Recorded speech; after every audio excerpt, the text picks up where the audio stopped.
Good afternoon, everybody, and welcome to the courtroom of Connecticut's Old State House. We're really happy to have you here today.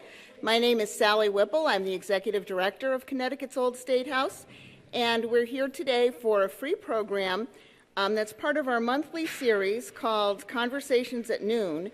And this particular talk is a kickoff of a new 6-part series commemorating the Constitution of 1818. I would like to offer some thanks at the beginning of this introduction. First, I'd like to thank Rebecca Tabor-Conover, our head of public programs, who pulled this series together with help from Connecticut Explored. And I'd also like to thank Connecticut Humanities, whose funding for this series has been very important to us and has made it possible to bring this to you. I also want to thank our partners, Connecticut Explored, who support and share history all around our state. They tell the stories of Connecticut throughout Connecticut and beyond. And I think you've got copies of the magazine on your seats, and we'll have extra ones if you would like some on the way out today. But we'd like to thank Connecticut Explored for all of their support and hard work for this series and for everything they do for Connecticut.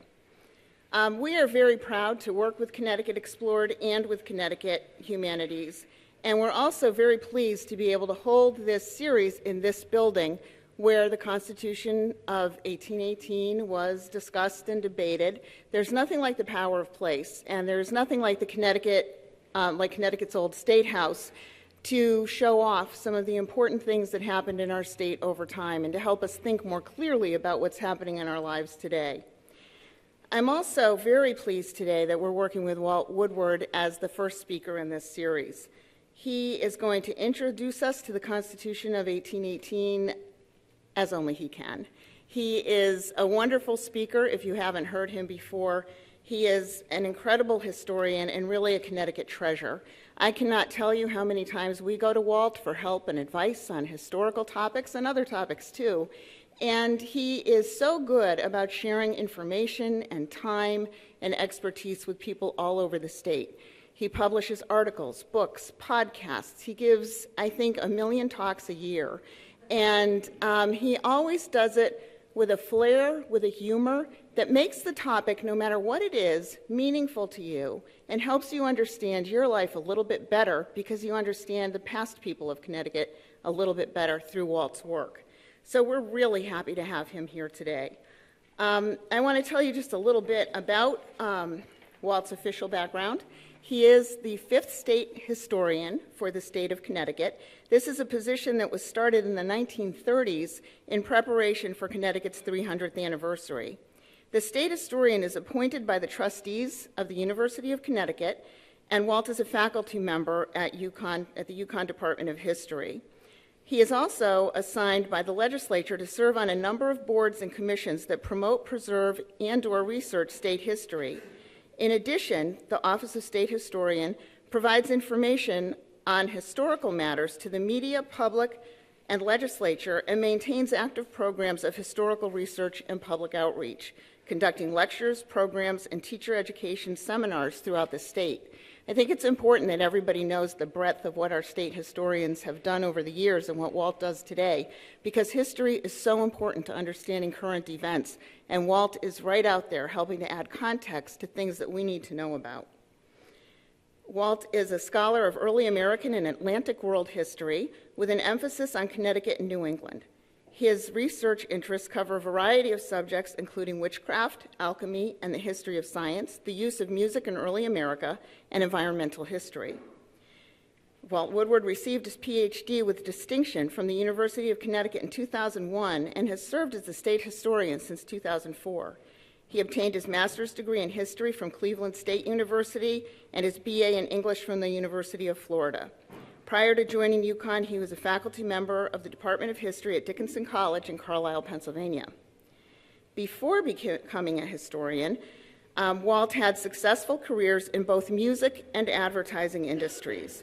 He was the composer of 2 hit country songs, Marty Gray and It Could Have Been Me, in the 1970s, as well as music for film and television, for which he won 2 Emmy Awards and 2 Special Achievement Awards from SESAC. I don't know what that is, but it sounds very important. His advertising creativity won him 8 Clio Awards, and in 1980 he was Cleveland's Advertising Person of the Year. And I mention all of this because it shows you that no matter how you start out in life, you can always become a historian.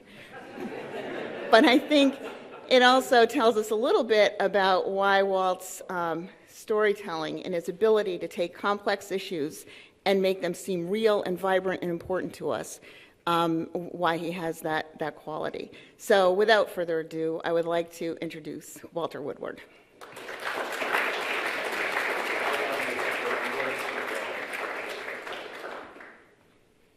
Thank you, Sally, for that absolute kiss of death introduction.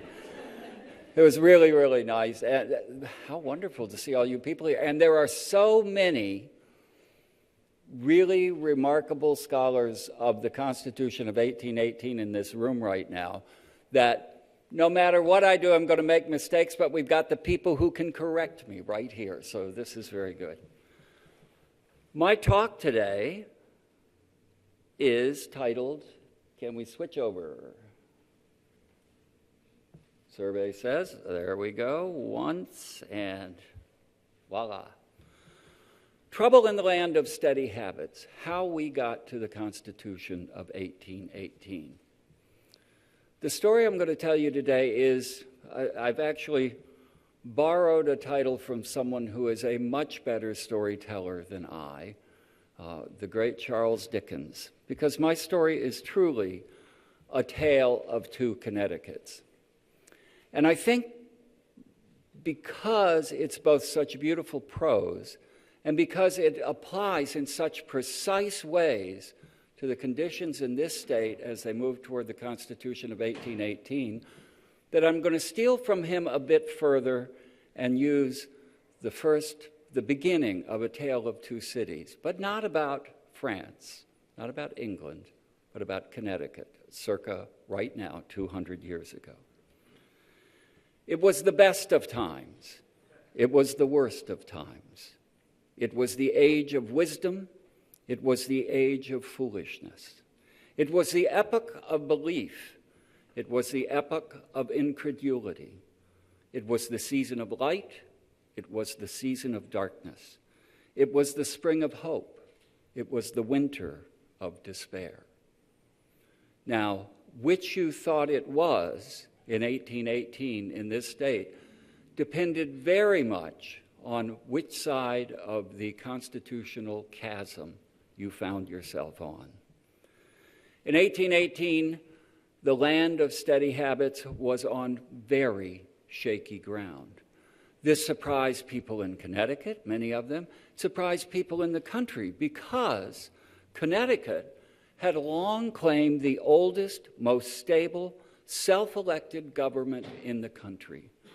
Virtually from the 1639 Fundamental Orders and certainly since the 1662 Royal Charter, Connecticut had, more than any other colony, had virtually independence.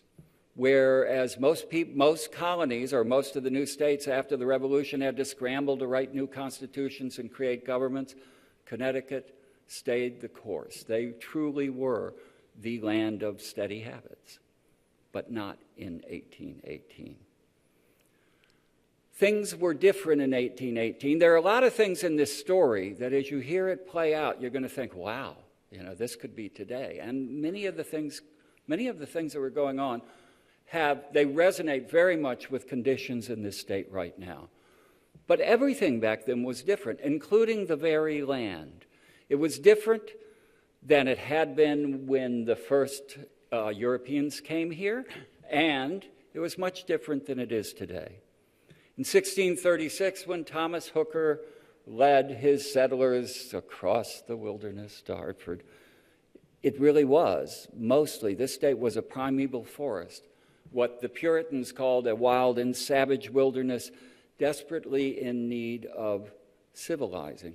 And for the first generation or so, for the Connecticutans who lived here, one of the best descriptions of them is that they lived in little islands surrounded by a sea of fear and danger. They weren't used to woods, but they took them on as a Puritan challenge. By 1700, Connecticut had become a colony of farms and forests, small villages, and new farm clearings in the out districts. It was, kind of, I think, what our image of a colonial colony might have been like. By 1740, Connecticut was largely a land transformed. Farms, fields, pastures, and woodlots. People traveling through the country now talk about the incredible vistas that they see from the hilltops as they're going across the state. They see so far and they see so much because there is so much deforestation, 50 to 70%. By 1770, in some places, but only in some places, Connecticut, I think, reached a peak of its land richness. John Adams, who came to Connecticut in 1770, seeking cure for a host of malaises, he traveled around the state, and he talks about a journey he took on June 8th. He said, "I have spent this morning in riding through paradise. My eyes never beheld so fine a country. From Bissell's in Windsor, that's the ferry, to Hartford Ferry, 8 miles, is one continued street, houses all along, and a vast prospect of level country on each hand. The land's very rich, and the husbandry pretty good." This is a stuffy Bostonian looking at Connecticut and saying, wow, it's amazing here. Now, he was talking about the river, but when he went home, he said, I wish I could take the Connecticut River back to Braintree. So, flash forward from 1770 to 1818, where, except again along the river, Connecticut is essentially a wasted land. The woodlands are diminished, the soil is depleted.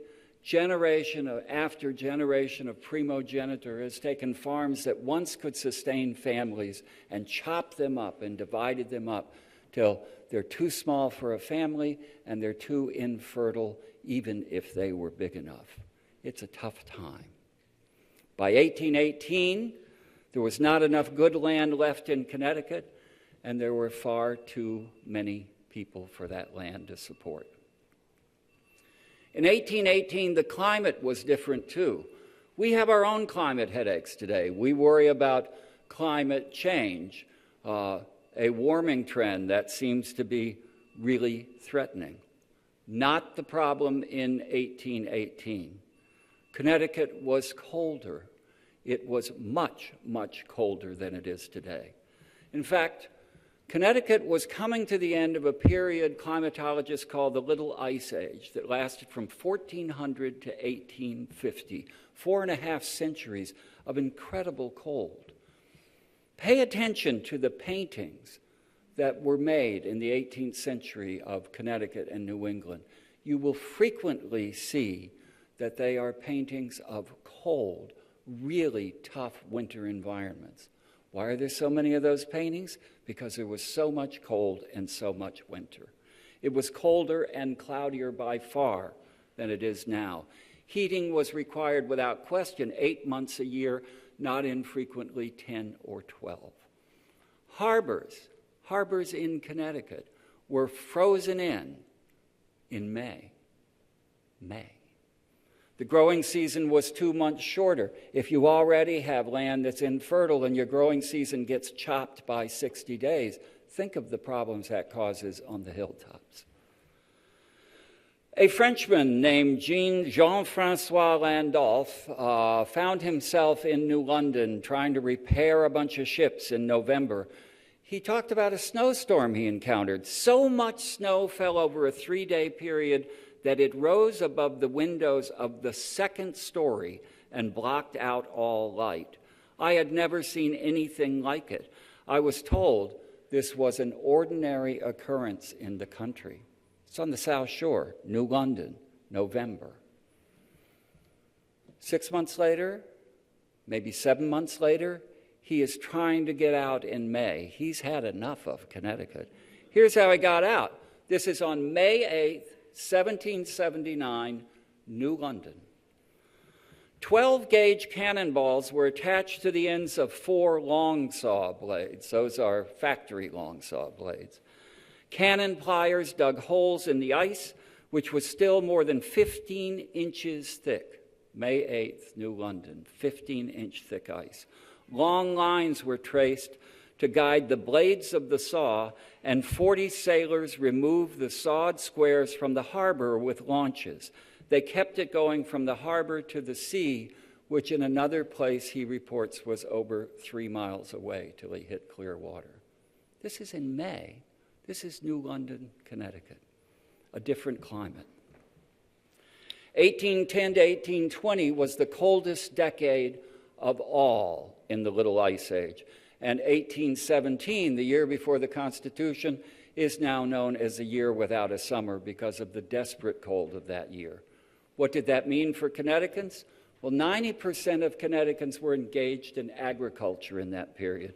Shortened growing seasons, depleted soils, ever smaller farms made successful farming difficult. And by 1818, after the year before, the only option for many was to pull up stakes. They didn't start then. They'd been leaving for a long time. But by 1818, people were leaving the state in droves.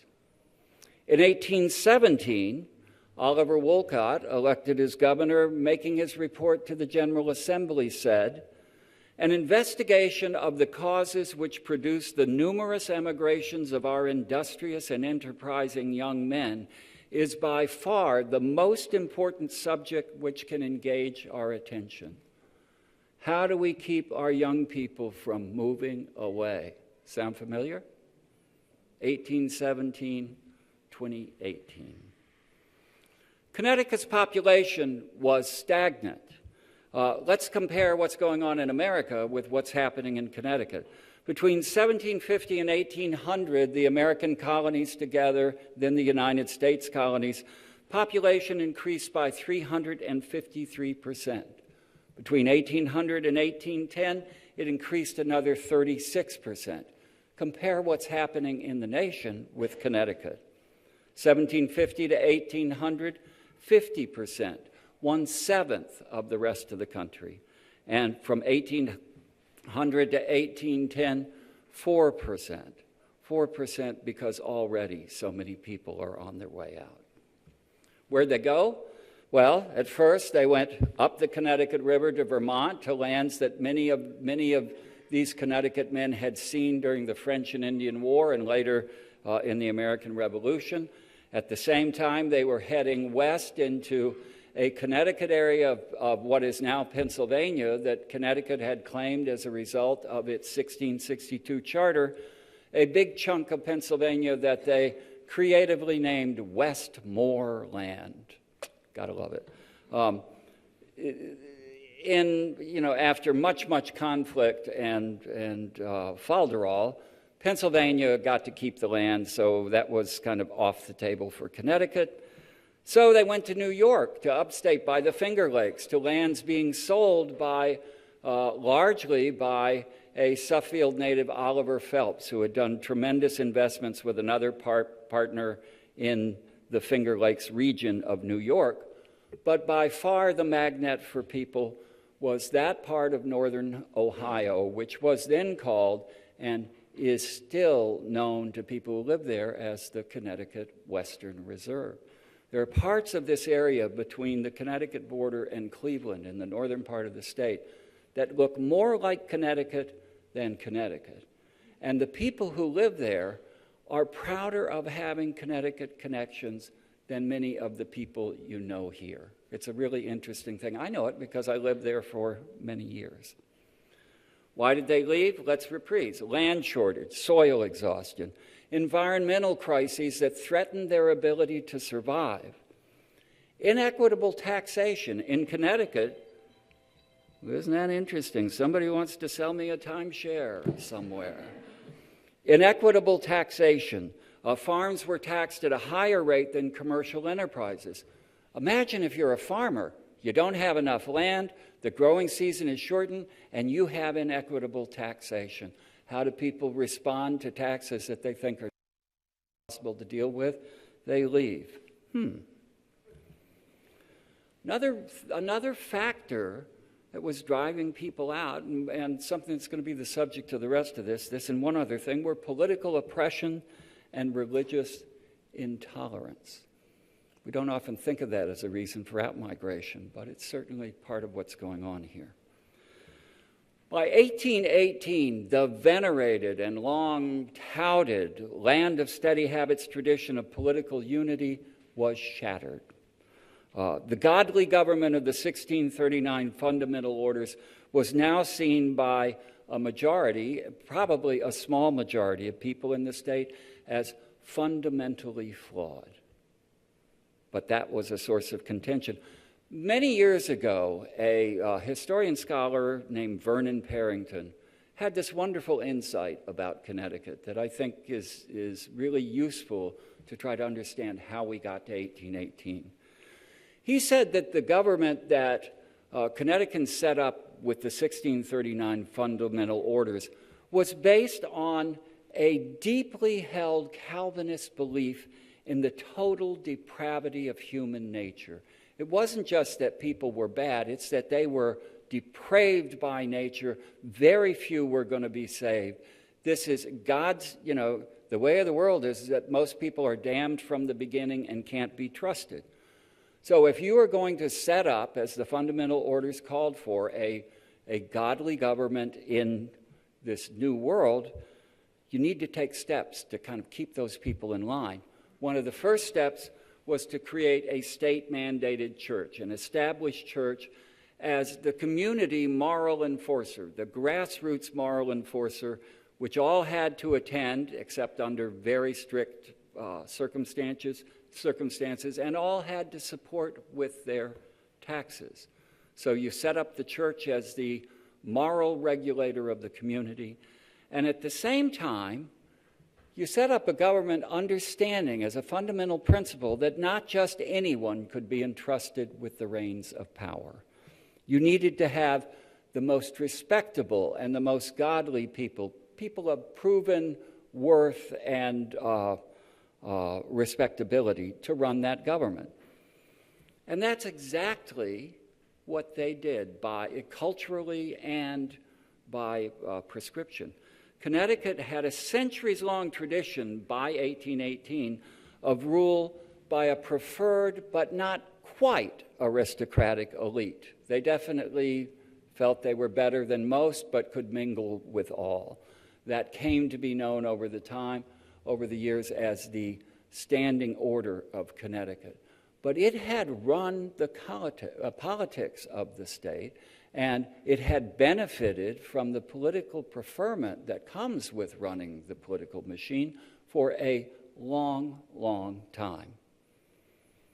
The Standing Order meant that certain families in Connecticut became a hereditary elite. Many of the names we still know as the great Connecticut families, we know them because they've had power from the beginning. Those people were expected to hold and to repeatedly be elected to political office, there to set high standards for themselves and others. The 1662 Charter, even more than the fundamental orders, enabled a self-perpetuating preferment in politics, in the ministry, and later, once they established it, in the college. So the Standing Order became a self-perpetuating elite. This really shows how it worked. Look at the tenure in office of the governors of Connecticut between 1659 and 1810. Remember, governors stood for office every year. The term was 1 year. So when someone like John Winthrop Jr. serves 19 years, Robert Treat 13 years, Gurdon Saltonstall 16 years, you see that this is a system that tends to reinforce this idea of a hereditary elite. Two families, the Winthrops and the Trumbulls, those two families held the governorship for 1/3 of this century and a half period. Two families. So it clearly is, the Standing Order really is, a kind of quasi-aristocracy. Well, it's not surprising, given this long tradition of a stable hereditary rule, that they felt like, we've got this down. We know how to run a stable government. That after the Americans won independence after Yorktown and the independence, they won the war in '83, I guess, or it was officially over. Connecticut had no problem saying to the rest of America, we've got it. We know what needs to happen here. We are the model you should follow in this new nation. We think of America, some of us think of America still as a great world power, many as the leading nation in the world, perhaps. But that certainly wasn't the case for America in the early days of the Republic. It was an experiment that most people thought doomed to failure. And they thought this idea of 13 colonies working together in a government, it's just never going to work. And over the first 2 or 3 decades of the nation's existence, a series of big crises and mini crises, some national or some state, some national, some international, really would seem to convince people that those Americans just stand by because somebody will take control again. But not Connecticut. Connecticut said, you want stability? Follow us.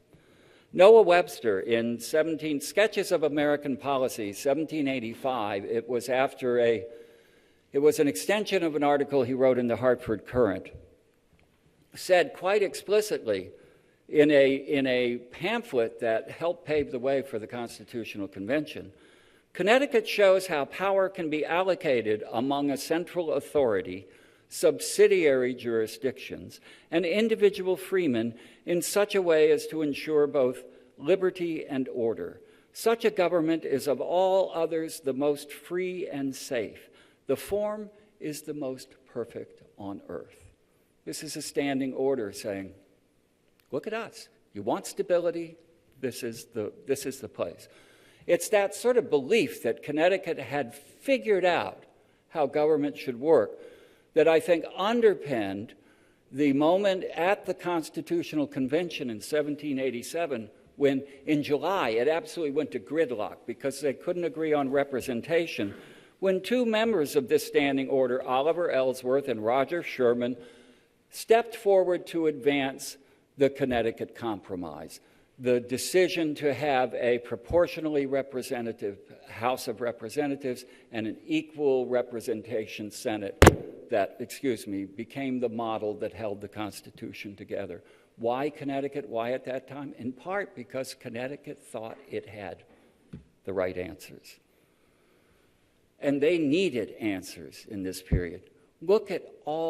Just think about it. You people who know your history already know these, but think about it in the context of a new country that people believe is unstable, all that they were facing, all the destabilizing forces. Shays Rebellion, the Whiskey Rebellion, the XYZ affair, the reign of terror in France that divided Americans over how do you react to the terror. The Hamilton-Burr duel in which one of the nation's vice presidents shoots to death the Secretary of Treasury. Is this a stable government? The Haitian Revolution that made Southern slave owners fear that their world would come apart in the middle of the night. St. Arthur St. Clair's defeat at the Battle of 1,000 Slain in Indiana, the worst Indian defeat of an American army in history. The Chesapeake affair, when a British ship boarded American ship and impressed soldiers not in international waters, but in the Chesapeake Bay. What kind of country allows that to happen? It's certainly not a strong one. Meanwhile, Connecticut and this very building that opened in 1796, look at this building from the outside. What do you see? You see Connecticut's proclamation that we are the stable country you want to be. We have what you need, what this nation needs. Every time I see this building, I think that this is the standing order's kind of finest statement. During this period, the Connecticut is engaged in a kind of media blitz, promoting this vision of Connecticut government as a national ideal. It's a group of people, most of whom are staunch standing order people. I know Joel Barlow is the outlier, but they are issuing a group of pamphlets, tracts, poems, odes, whatever, and either implicitly or quite explicitly, the message of all of these things is that Connecticut is the model. The standing order here should be the standing order in the nation, including a recent book argues quite persuasively. I want you all to go home and order or call your library and say, I want a copy of United Taste by Keith Stavely and Kathleen Fitzgerald, one of the best books on Connecticut history I've read in decades. They did a beautiful job of synthesizing this period. They argue that the first American cookbook was actually a kind of Federalist tract promoting this same vision. Theodore Dwight, president of Yale, in 1801 said, Connecticut exhibits the only instance in the history of the nations of a government which has stood the test of experience for more than a century and a half, with firmness enough to withstand the shocks of faction and revolution. Well, there it is in 2 sentences. This is what we offer. Worked in some places, it seems to have, unless this was meant to be satirical, the Essex Gazette in Massachusetts reported, in the state of Connecticut, they're making rapid advances to becoming the guide and pattern of all the states. Well, success, maybe.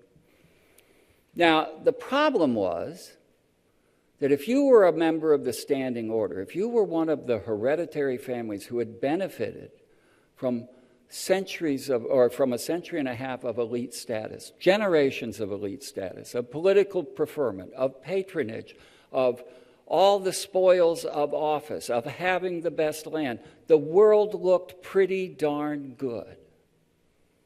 But if you weren't one of them, the best of times was anything but the best of times. And this underlying dissent that the Federalists kept pretty good control of began to come apart when America devolved into a politics of parties. We think of the standing order as being prime exemplars of federalism and the Federalist state. And the Federalists, of course, were centered in New England. They believed in a strong national government who by elites, close ties to Great Britain, and again, Connecticut's standing order is, you guys should really look at this. We got something for you. They were opposed by primarily Southerners and Westerners, led by Thomas Jefferson and James Madison. They wanted a more limited populist government, close ties to France and the French Revolution. France has copied us, and it is the People's Revolution. And they were the party that appealed in many ways to Connecticut's excluded and disenfranchised classes. But the Federalists were good at keeping them essentially tapped down until 1800, even though they were truly on a collision course. Who were the Connecticut's excluded and disenfranchised? People not members of the Congregational Church, Baptists, Methodists, and sometimes, but not so much right at this moment, Episcopalians. Small farmers and others pressed for land, the people who didn't have the Connecticut River floodplains, the people who had the hilltop farms and didn't have land for their children. All who felt excluded from patronage and political power, the sitting ordered, who didn't like the standing order ordering them around. Immigrants and newcomers, and, they were all divided up. It was a balkanized group of dissidents, largely. And before 1800, these people either laid low or they voted with their feet. But the great turnaround came when Thomas Jefferson became president in 1800. This was one of the great moments in American history. And the more I look at today, the more I realize what an extraordinary event that was. When John Adams, defeated, embarrassed in an election that he believed he lost because the Constitution gave the South extra voting power because of slavery. Imagine how that sat in John Adams' righteous craw. But he still gave up the government to a party and a man he despised because that was what the system called for. This peaceful revolution of 1800 is one of the truly great moments in American history. And it had very important effects in Connecticut because suddenly all these dissidents now had a base of patronage and a source of preferment and power that they'd never had before. Led in part, one of their leaders was Abraham Bishop of New Haven. They now had access to high-paying federal positions in the post office department, in the customs houses. Suddenly, the Republicans have a base. They now also find a voice. They fight the standing order by calling for a real state constitution, not these old documents you've ruled under for ages. We never had a people's constitutional convention. We need one. They sought alliances with the other disenfranchised groups, the different religious groups. And over the next 5 or 6 or 7 years, they became a significant minority in the General Assembly. They were, the standing order had a vocal opposition, and they didn't much like it. These people would support the Jeffersonian, Madisonian policies quite vocally, and they were just railed against by the Federalists. One of the things they did unstintingly is to call for disestablishment of the church, which appealed to all the minority groups. Federalist response to this Republican challenge was hard. They used the instruments of power to kind of tighten down the controls on how these Republicans could use their voice. They further restricted the popular ability to vote against the standing order. In 1801, they passed a stand-up law. I'm not going to get into it except to say that it made you express your opposition to all the people in power very publicly, very vocally, in a state that would hold it against you if you voted the wrong way. They defended the charter-based government as a real constitution. They did that over and over again. Importantly, they placed control of elections and election disputes in the hands of Federalist-appointed justices of the peace. So if you've got a close vote in a town, if you've got hanging chads, who decides whether the chads are valid or not? It's somebody you appointed. They attacked the Republican patronage positions as extravagant, and they were. Abraham Bishop got really good money, as I think the postmaster of New Haven, so they were vulnerable in that regard. They fiercely opposed Jefferson's policy, and this won them a great credit, as intentional attacks on New England trade. So what are the issues that are dividing these two parties as they now are beginning to lock horns? The established church. The sitting ordered say, no one should be taxed to support any church to which they do not belong. The standing order says, good government cannot exist without a mutually supportive relationship between the state and the church. Propriety and morality demands it. An independent judiciary. The opposition says judges shouldn't be dependent on the legislature, who did appoint the judges and could take them out of office. The legislature shouldn't be able to override judicial decisions. The final court of appeal in the state of Connecticut was the Federalist-dominated General Assembly. When all else failed, you could take your case there. What the Federalists said is that the best way to ensure enforcement of the law is to retain the ability to restrain or replace judges quickly when they failed. So they liked their system, plenty good. And of course, there's a question of who should vote. What the opposition said is that all men, and by that they meant all white men, should have the right to vote without oversight or interference. What the Federalists said is that you need to have skin in the game. Only men of property with sufficient investment in the state should have a voice in its operations. On church matters, they took sides and they gathered allies. The establishment congregational ministers and Federalist elites reacted. They said, wow, we're really under threat by this opposition. They had revivals. There were great revivals in Connecticut in 1801, 1808, and 1813. So while the wagons are circling against them, they're getting their moral fiber amped up to fight back. Methodists and Baptists continually resented being taxed, the stigma of being certificate men, of having to go kind of ask permission if they could not attend the Congregational Church and attend their own. They sided with the Republicans, who introduced very early toleration legislation, and that won them a lot of allies from the dissenters. The Episcopals seemed to side with the Federalists as they shared a lot of the same values and, the same teacups and the same manners. And the Federalists knew that the Episcopals were a natural ally, so they found ways to support them with state funding on different things. So the Episcopals tended to side with the Federalists and give them a majority. Now, what was it like in Connecticut in 1810? How divided was the state? How much did this political conflict boil over into regular life?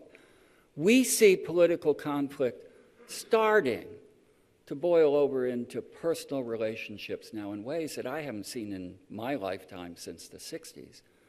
And it was so much worse in Connecticut in 1818. This is a Republican writing in the Hartford Times, saying that a person in Connecticut, meaning a Federalist anywhere, would not employ or buy of a Republican if they could possibly obtain the same of a Federalist. Do business with that man? Never. Person moving out said, emigration or imprisonment seems to be the only alternative. Federalist policy has driven Republicans to this dreadful situation. They must leave that party or this state. You want to know why they were leaving? They were leaving because the gates were closed to them almost everywhere. Party tensions, of course, were exacerbated by Jefferson's response to the British and French disregard of American neutrality in the Napoleonic Wars. The keystone there was the embargo of 1808, which caused a severe economic crisis in New England. Trade with Caribbean was hampered, no shipping or shipbuilding. That really hurt the Republicans' image. They were kind of on a roll. 1808 comes, and suddenly they look like the disloyal opposition. Some interesting things happen in this period, too. The Federalists, I grew up in the 60s when they were talking about interposition and nullification and states' rights during the Civil Rights Movement. And I always believed that the South, through the Civil War and through the Civil Rights Movement, they were the ones who were willing to sacrifice the Union for their own party. But look at here. This is Federalists in New England, in Connecticut, asserting their right to nullify U.S. laws in the 1810s. They said it's our duty to interpose our protective shield between the rights and liberties of the people and the assumed powers of the central government. Interposition in Connecticut before anyone else. Go figure. How about this one? It must not be forgotten that Connecticut is a free, sovereign, and independent state, that the United States are a confederacy of states. The same Constitution which delegates powers to the general government inhibits the powers not delegated and reserves these powers to the state. We don't like it. We don't have to do it. The War of 1812 was sort of the crisis point for all of this in many ways. Connecticut hated the War of 1812, vilified it as Madison's war, as a Republican war.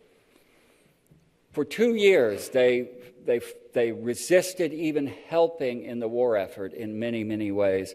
And finally, all the New England states were so mad at this war that they agreed to gather right here in this building in December of 1814 and send some ultimatums down to the government in Washington, expressing their displeasure at the conduct of the war, their anger at the failure of the federal government to protect the New England states, and their thinly veiled threat that if the government in Washington didn't pay attention to these demands, they would meet again. And what might happen?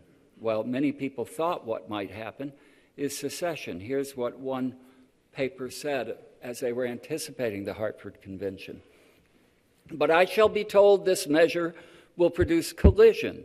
A dissolution of the Union will be the consequence. That will depend not on us, but on them. That's presuming they will be so wicked and unjust as to coerce us to perform our part of the obligation while they refuse to perform theirs. If they should do it, it will be they who dissolve the Union, not us. That's not so thinly veiled, is it? The Hartford Convention, when they left this building, everybody was like, we're sending delegates to Washington. We're going to go tell them we have our list of demands. If you don't do it, you're going to pay the consequences. This is without question the worst example of poor political timing in American history. They left in December 15th. They were in Washington right at the beginning of January. And look what happened just as they're going to present their demands. Ship comes in from Europe saying, well, the War of 1812 is over. The treaty has been signed. And then to make matters even worse, right, Matt? In New Orleans, Andrew Jackson beats the British Army, and it looks like the Americans, even though this wasn't the case, the war was already over, the national pride is completely inflamed because Andrew Jackson beat the British at New Orleans, and the Americans won the war. And that was beautiful, man. Such power. Anyway, so how bad did the Republican or the Federalists look after that? Plenty bad, terribly bad. They were humiliated, disgraced. It frankly broke the back of the party. Here's an editorial cartoon showing them leaping into the arms of the King of England. They're cowards. And what it did was it shifted the equation in favor of the Republicans almost overnight. Hartford Convention disgraced the Connecticut Federalists, empowered their enemies. So how did the Republicans capitalize on it? They knew their moment had come, and they acted quickly. They created a new party, and it was like they had the best social media guy in the world at the time, because they named the party not the New Republicans, the Toleration Party. Who can be against toleration? It's absolutely fabulous branding. They picked an ideal candidate, son of a great Federalist, former Federalist, Oliver Wolcott Jr., one of those great family names. He ran for government on the toleration, or governor on the toleration platform. They put together a platform that allowed them to build a coalition of disgruntled minorities who might not be willing to be Republicans, but they were all about toleration. After 1815, the Federalists did their part also by completely alienating the Episcopals over money. And I'm not going to get into the weeds on that. Others will. It's an important and a great story. But the fact of the matter is, Federalists withdrew funding Episcopals expected, and the Episcopals said that, we're done with you. They went over to the Toleration Party, and now you had a Republican majority in Connecticut. In 1817, the Toleration Party elected Governor Wolcott, and they took over the Assembly. In 1818, they had both houses and the Assembly. They called the Constitutional Convention of 1818. And we got this amazing and wonderful document that so few Connecticutans know much of anything about. I think it's to our discredit. How did it change government? We no longer had an established church, a very big move for this state. We now had an independent executive. The governor was no longer a creature of the legislature. He gained more power, he got a separate cabinet, and he could, in fact, propose legislation. We got a true bicameral House, not a governor's council and an assembly, but a separate Senate. We got an independent judiciary, not appointed by the legislature. And to the great shame, and the only great shame of this convention, they institutionalized universal white male suffrage. Connecticut had outlawed blacks voting, had decided against it in 1814. We were beginning to get free blacks. But they institutionalized it by institutionalizing white male suffrage, by leaving out everyone else. It's not in what they didn't say, but what they said. It's the word white. So that was the shame. Now, why does the Constitution of 1818 matter? Well, I hope you saw all the resonances with Connecticut today and sort of the problems we have. But you probably can't read this, but when I think about this, I think of all the factors that came into play over this one Constitution that sit today as issues we need to think about and deal with and have faced and will face over and over again. What factors lead people to fundamentally reorganize their government? Have you thought we maybe need to change our party system in this country? Possibly. How do people change government that no longer meets their needs? What's the best way to organize a government?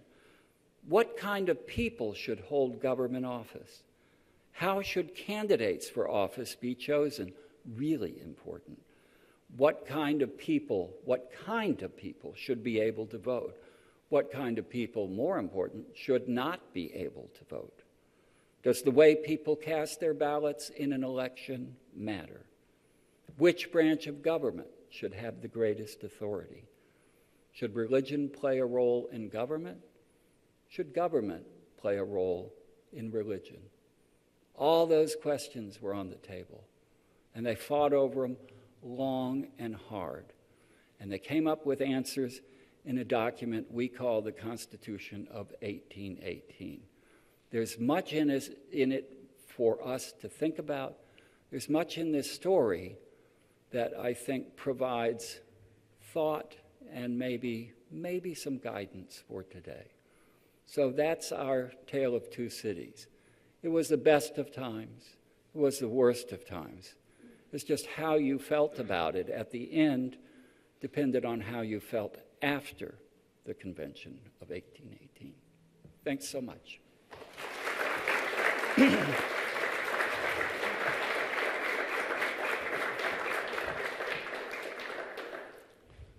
I have now told you absolutely everything I know about the Constitution of 1818, but I am prepared to field questions and point them to the real authorities. So if you have a question, yes, hi.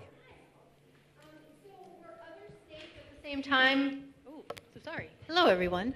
Were other states at the same time also putting forward their state government as a model for national government, or was it just the hubris of Connecticut? Well, this being America and politicians being politicians, I absolutely believe that this was a process that was going on in a lot of places. If you think of the Constitutional Convention, the deadlock occurred because Virginia had a proposal for government, New Jersey had a proposal for government, and nobody was yielding. So Connecticut came with their third power. But I would argue that Connecticut's position, at least from the standpoint of the standing order, was a kind of unique one, based on this long tradition of self-rule in a time of real instability. I don't think other people saw them necessarily as unique as they did, but I think they think that for members of this standing order, they truly did feel they had a very special model to offer the country. Look at Noah Webster. He was objective, right? Yes? You mentioned earlier in your talk that Ellsworth and Sherman stepped forward with what became known as the Connecticut Compromise. Which of those two people was the actual author of that proposal? Roger, it's interesting. As I understand this, and if any of you have the actual facts, on this, this is my recollection, but it's based on some pretty recent information. Roger Sherman was the one who proposed first proposed the compromise, but when the convention deadlocked, it was Ellsworth who actually put together the committee that resolved the thing and put it out. So there's the picture that I showed of Ellsworth and Sherman together laboring over this document is one. It's actually, I was invited some years ago, like 4 or 5 years ago, to go down to Washington to the Senate chamber to hear Robert Byrd give one of his last speeches. It was amazing because he was quite old. Was outside the Senate chamber, and they were unveiling this painting of the Connecticut Compromise in the Senate antechamber. This is an aside, I'll do it quick, but Robert Byrd is a very old man, a very old senator from West Virginia, and he comes and he's actually being, brought in, people holding him by his arm, and I'm thinking, oh man, this is the best, this is the best evidence I've ever seen for term limits. And they sit him down on a chair and they thank everybody who's ever been born, and then they say, and we want Senator Byrd, who is a great champion of the Constitution and American history, to say a few words. And I'm like, in for a dime, in for a dollar. This old man stood up, and for 10 minutes, in a voice as strong as I has ever heard, gave one of the most beautiful speeches on the importance of the Constitution I have ever heard. It was for me just this transformative moment that told me to take every stereotype I live by and put it in a box and, just keep my eyes open and my mouth shut, which is, as you can tell, very difficult for me. Okay, Steve, and hi.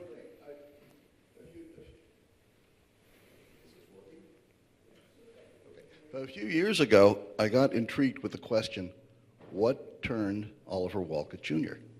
What turned him from a Federalist in a town where the power structure was Federalist to the point of having a United States Senator and a representative for the district, both Federalist? What turned him? And I started looking at the correspondence between Oliver, who was down in New York tending to family import business, and his brother, Frederick, who was up in Litchfield setting up factories in Torrington for merino wool and all of that. And their correspondence during the War of 1812 is quite remarkable because it is very clear to Oliver Wolcott Jr. that the Federalist leadership in Litchfield was traitorous and secessionist. Wow. And so slowly you can see him evolve from his close associate with the Federalists into an opponent of the Federalists to the point where he is offering to raise militia in the state of Connecticut to fight for the nation. And so he really does break with all his friends and neighbors. That's during the War of story, 1812. yeah. That's what does it. Have you published that? Yeah, it was in an Ash article I wrote a couple of years ago. That's great. Connecticut history. Well done. No, that's new information to me, but it's a great story. Thank you. Anyone else? Richard, you want to tell us the truth? Okay. Thank you all. Thank you all so much for coming. It was great.